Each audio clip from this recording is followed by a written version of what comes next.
उभी आहे, एक वेगळी स्त्री म्हणून नाही, तर तुमच्या प्रगतीची वाट प्रशस्त करणारी अशी एक शिक्षिका.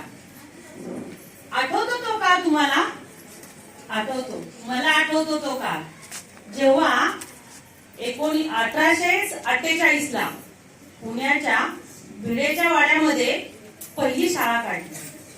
लोकांनी त्यावेळेस माझ्या अंगावरती शेण, चिखल, दगड सर्व काही फेकून मारलं, पण मी त्याला घाबरली नाही. मी त्याला न घाबरता अंगावरती शेणाचे शिंतोडे आणि चिखलाचे डाग घेऊन मी शाळेत जायचे.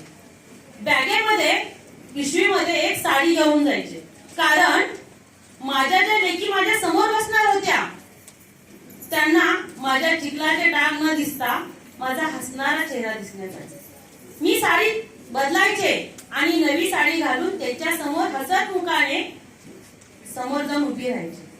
अशा माझ्या लेकींना घडवण्यासाठी मी कधी घाबरले नाही किंवा डगमगली नाही, कारण उद्या येणाऱ्या सोनेरी क्षणाचा तो माझा एक नवीन पाऊल होते.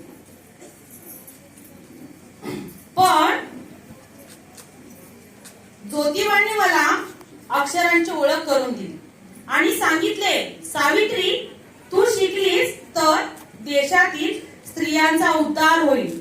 आम्ही केवळ शाळा नाही काढली, तर समाजातील अनिष्ट रूढी परंपरा विरुद्ध युद्ध पुकारले. अनाथ मुलींसाठी बालहत्या प्रतिबंधक गृह सुरू केले. दुष्काळी लोकांच्या अन्नासाठी 10 दिशा फिरलो. आज मागे वळून बघताना खूप समाधान वाटते. आज माझी एक लेक डॉक्टर आहे, एक इंजिनियर आहे, कोण वकील आहे, कोण शिक्षिका आहे, कोण आकाशामध्ये झेप घेत पाहू आहे. तर अशा केवळ स्वतःच्या पायावरती नुसत्या पदव्या घेऊन उभं राहून चालणार नाही, तर अन्यायाविरुद्ध उभं पण राहावं लागेल. जोपर्यंत समाज अज्ञानी आहे तोपर्यंत स्त्रियांवरती अन्याय तर होणारच. माझं कार्य अजून पूर्ण झालेलं नाही. शिका, संघटित व्हा आणि या समाजाला ज्ञानाचा प्रकाश द्या.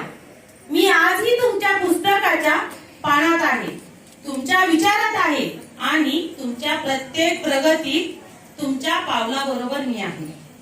विद्येविना मती गेली आणि मती आली ती की प्रगती झाली. विसरू नका, मी सावित्री बोलते. हो, मी ज्योतिबांची सावित्री बोलते.